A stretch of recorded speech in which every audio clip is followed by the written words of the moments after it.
At nalalaman natin na ang lahat ng mga bagay ay nagkakalakip na gumagawa sa ikabubuti ng mga nagsisiibig sa Diyos, sa makatibagay niyong mga tinawag alinsunod sa Kaniyang nasa. Kung napansin niyo yung talata, mga kapatid, may napansin ka, Sis Luz? Naisip ko nga po kung ano yung Dadeli kasi lagi nating nababasa po itong talatang ito at nalalaman natin na ang lahat ng mga bagay ay nagkakibagay niyang mga tinawag alinsunod sa Kanyang nasa. Lahat po ng nangyayari Yan, kapatid na Luz, yung mga tinawag ng Diyos. Opo. Hindi yan intruders. Hindi yan pumasok ng lihim. Opo. Kaya nasa iglesia yan, tinawag yan ng Diyos. Tama po. Ngayon, ang gusto ko ipapansin sa iyo dyan at sa mga kapatid, yung salita ni Pablo na sinasabi niya sa mga miyembro sa Roma. Ang salita niya, nalalaman natin. It's either by experience, by teachings, alam nila. Kapag kung yan ay mali, tututol yung mga taga-Roma kay Pablo. Sabi ni Pablo, nalalaman natin. So it's a common knowledge among brethren na lahat ng bagay, meron bang perang bagay dyan, Sis Luz? Wala po lahat ng mga bagay ang sinasabi. Nalalaman natin na ang lahat ng mga bagay ay nagkakalakip na gumagawa sa ikabubuti ng mga nagsisiibig sa Diyos. Ang paraan pala para makatiyakan mo na walang mangyayaring masama pagka umiibig ka sa Diyos, kapatid na Luz. Amen po. Pag umiibig ka sa Diyos, lahat ng bagay magkakalakip sa paggawa para ikabuti mo. May masama ba dadating sa buhay mo? Wala na po. Lahat ng bagay magkakalakip na gagawa mag-isip ka ngayon, Sis Luz. Romel, nandiyan ka ba? Opo, kapatid na Eileen. Lahat ng bagay magkakalakip na gumagawa, tama? Opo, tama po. Tama nga. Gusto ko maintindihan mo Ano ba yung mga gumagawa?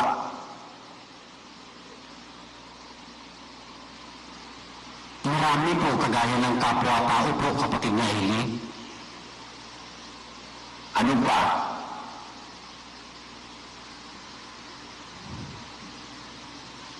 Siguro po. Mga anghel.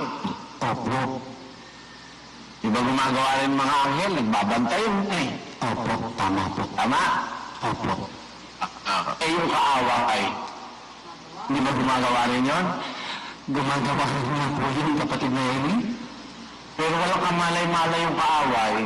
Yung ginagawa niya para ipahamak ka, kinukonvert ng Diyos yun para ikabuti mo.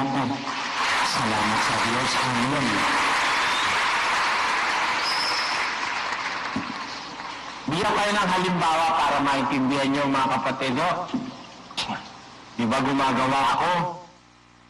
Sa awa ng Panginoon, nakakagawa naman ako na ipapangaral ko yung salita ng Diyos.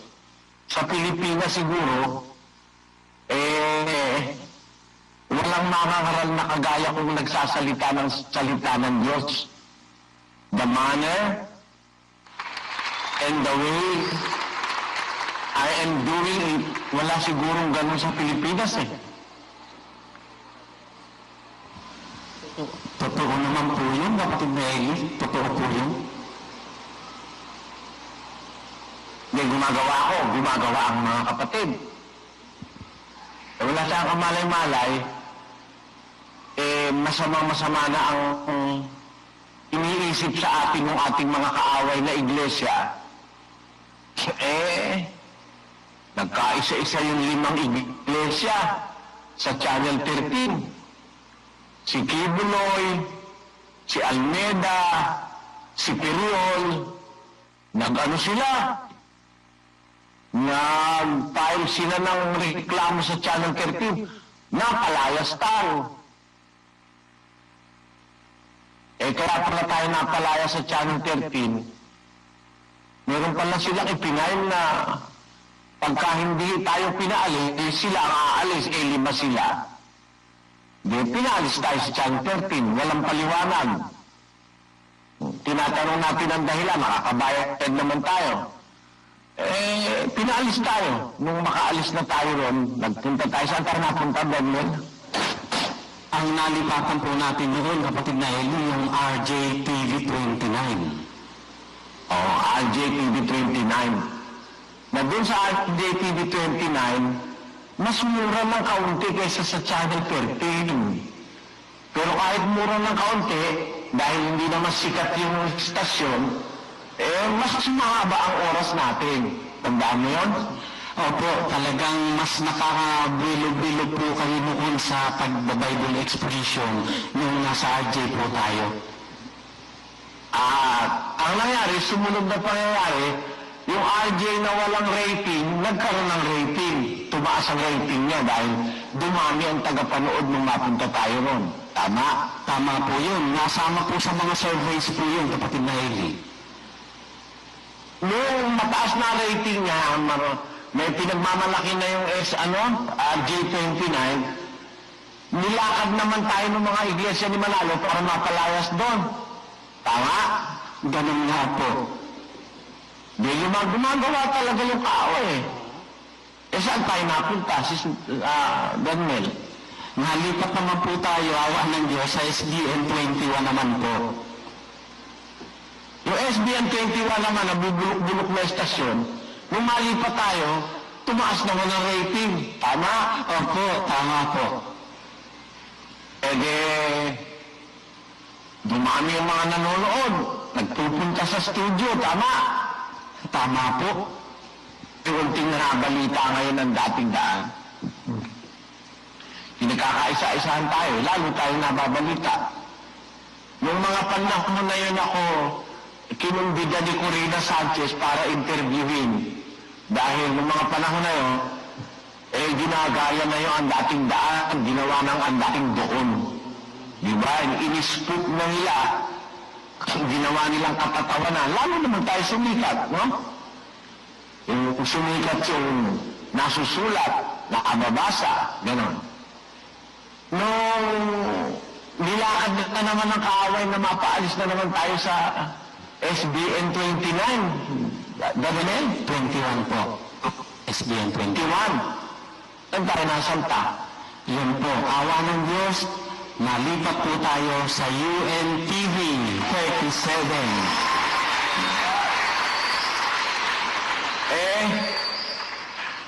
Noong nasa UNTV 37 na tayo, napansin siguro ng may-ari na nakakapagpalakas sa kanilang television yung programa natin. Ayun, ini-offer na tayo sa atin yung UNTV na tayo na ang magmamanage ng UN Television. At least ngayon, wala nang magpapaalis sa atin. Amen. Salamat sa Diyos. Hindi na nila tayo mapapaalis eh. Wala na silang lalakarin. Kailangan ako na ngayon ang umalis.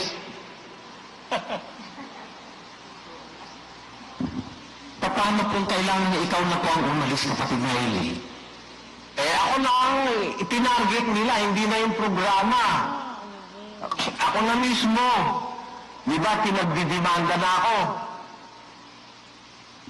Opo, yun po ang sumunod nga palang hakbang po nila, kapatid na Eli. Hindi po nila magalaw mismo yung sa TV. Ikaw na po mismo ang talagang sinintrohan po nila. Ayun.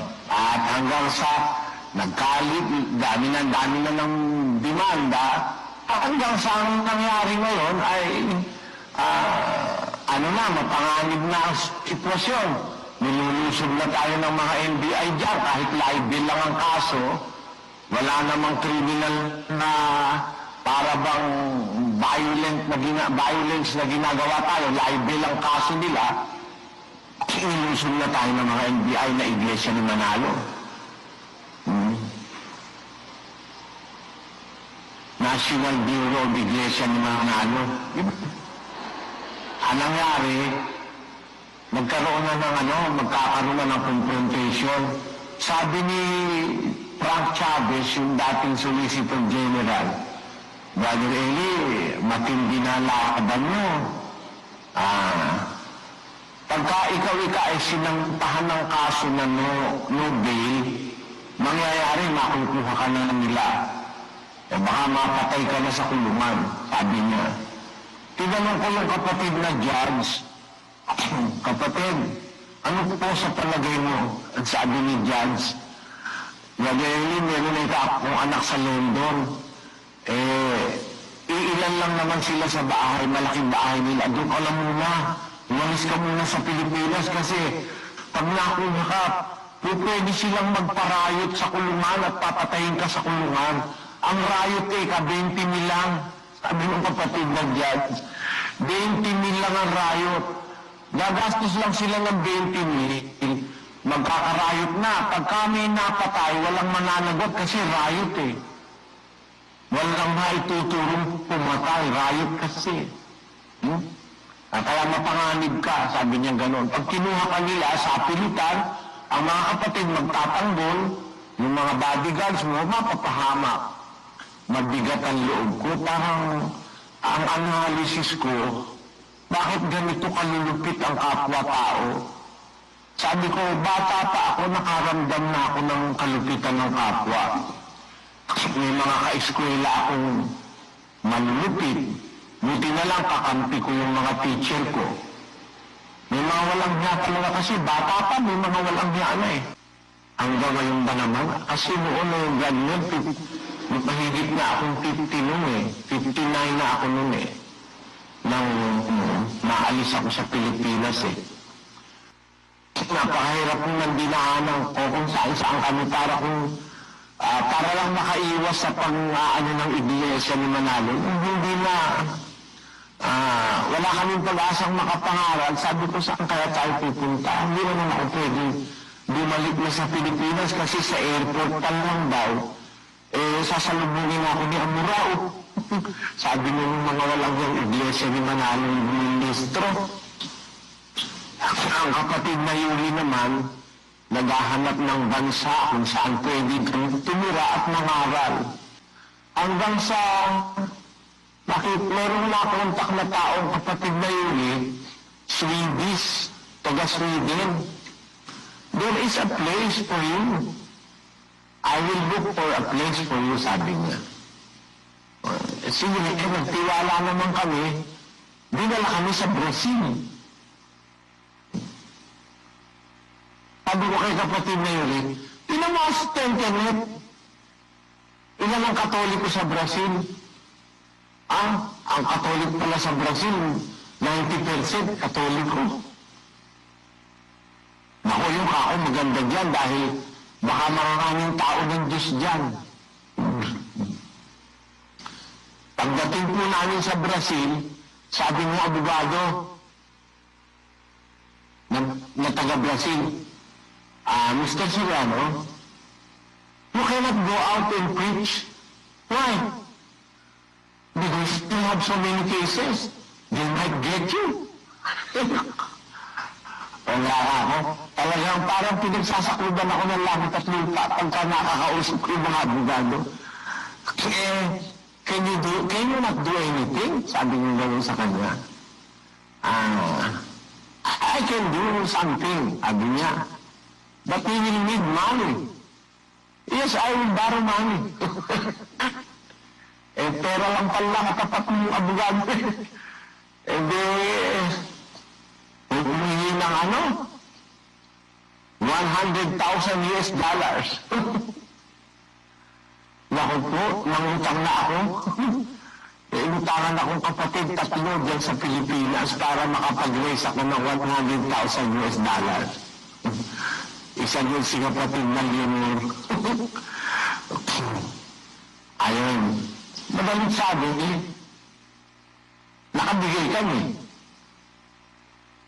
Pero bago kami pumunta dyan sa Brazil, sinubukan ko muna mag-exposition sa Amerika. Nag-exposition kami sa Italy. Nagpunta kami sa Spain. Sa Spain. Nagpunta kami sa Europe, ang ibig ko sabihin. Pero hindi ako nakapunta sa Spain.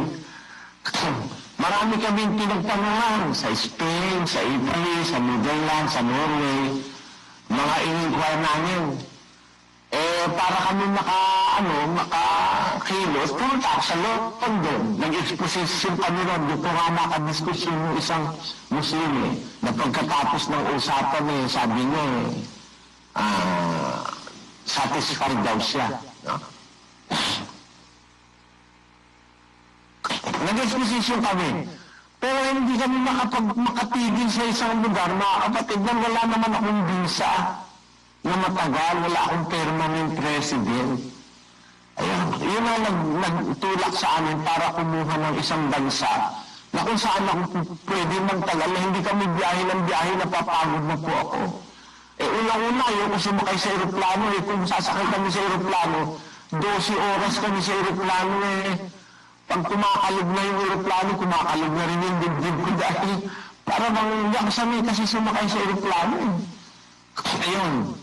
Ayun ang nangyari, mga kapatid. Nakarating kami nung ina-analyze ko, siguro ako sa Brazil maganda. Pero galing na kami ng London, galing na kami ng Amerika. Humahanap kami ng bansang makakakuha kami ng permanent residency.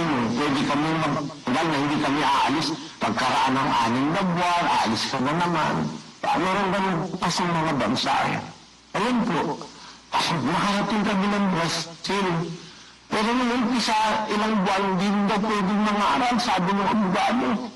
Gumawa ako ng paraan. Ayun, nag-ano ko siya ng mga paraan, hanggang yung dumating yung panahon, sabi niya, Brother Eli, nobody can get you anymore. Why? Nakonta ko na ikaw yung aming mataas na justice. Ang sabi niya, pagka kukunin ka nila, patunayan muna nila sa Brazil na yung kasalanan mo, dapat kanilang kunin. Pag hindi nila napatunayan, hindi ka nila pwedeng kuhanin. Ganun ba? Sabi ko, yan, sabi. Now you can go out. Kasi ayaw kong palalabasin ng bahay Kasi baka nga raw sinusundan kami ng mga kaaway. May mga nakikita kami Pilipino sa airport Ang nangyari, mga kapatid, sabi mo ka, Brad Joseph, pwede na siguro ako, maglagay tayo sa television. Hindi naman nila ako mahuhuli kung sa television Di i-tape natin yung programa, nag-tape kami. Pagkaralang 2 linggo, may sumusulat na. Mami, ang konti nung makaraan mga 2 buwan, sabi ko, mag-expo tayo. Kung mahuli ka, Brad Eli, diyan mo ako sa expo kung hindi Di bahala na si mga pulis dito. Bahala na silang pagtanggol ako dahil wala naman silang warrant of arrest Sabi ko gano'n. Kumuha kami ng security na pulis. Yan, binabayaran ko po yung Expo. Ang bayad ko, 2,500. Doon sa mga 4 na pulis para wag akong madampot habang kami nag-i-expo. Yun. Nung mag-expo kami, ang tao nakapila. Pagkahaba ng pila, ang inaasahan namin 100 tao, dumating yung 700. Yun ang umpisa, mga kapatid. Tapos nung magbautismo na kami, sabi ko, kaya pala ako kung naalis sa Pilipinas, meron palang mga tao nandun sa labas ng Pilipinas. Doon ko naisip itong talatang ito. naiisip ko, pero ngayon ko lang naintindihan ito, kapatid na Luz, kapatid na Melo. Ngayon ko lang naintindihan itong kabuuan itong talata na yung gumagawa tayo, gumagawa rin ng kaaway para tayo pirwisyoin. Yung pala, nagagawa ng Diyos na lahat ng paggawa natin, lahat ng paggawa ng kaaway, mai-manipulate ng Diyos para sa ikabubuti natin.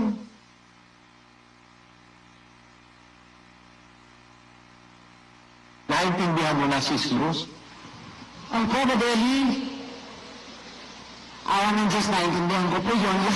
Lahat ng mga bagay na yon, nangyari nga po para sa ikabubuti ng mga nagsisiibig sa Diyos. Lahat, kung susumahin po, yung gawa ng kaaway na yon, akala nila siguro masama ang epekto. Hindi pala. Kasi kayang-kayang i-transform ng Diyos yun, i-convert, para maging sa ikabubuti ng mga nagsisiibig sa Kanya.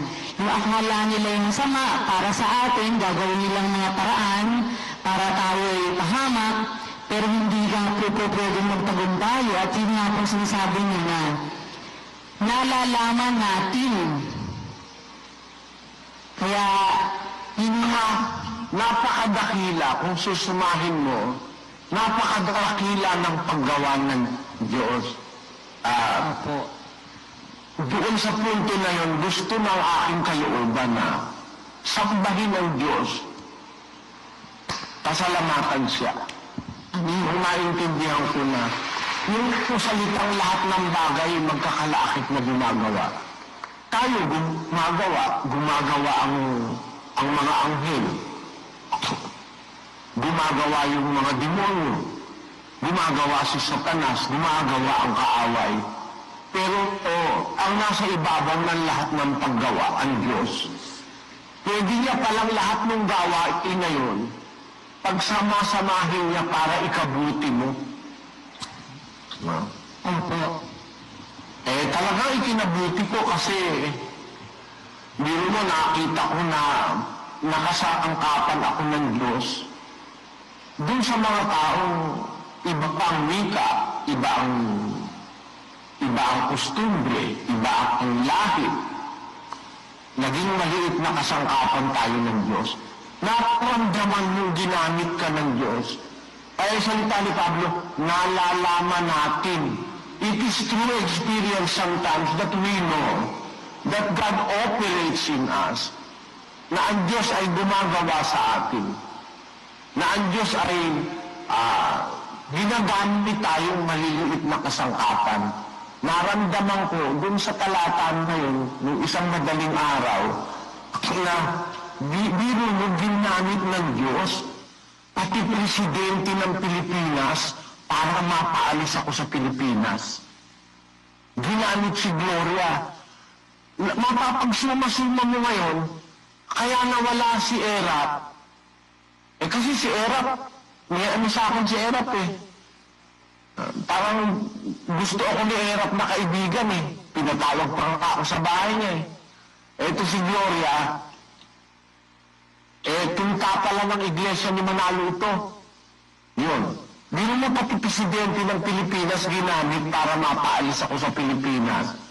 Para ka palang simbolas na ayaw mo umalis, ha? Sige ka, takot ka sa eroplano.